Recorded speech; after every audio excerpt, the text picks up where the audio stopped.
దర్శన తన దర్శనానికి ఇంకా ఎన్నాళ్ళు కన్నీళ్లతో ఉండాలిలా తట్టుకోవడం కాదే నా వల్ల వయ్యారి పిల్ల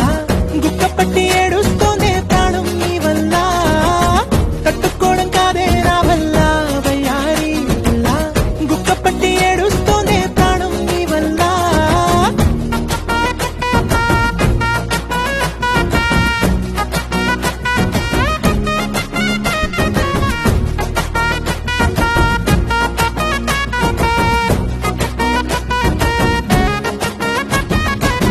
ఇష్టమైంది లాగేసుకుంటే చంటి పిల్లాడల్లాడినట్టే దిక్కు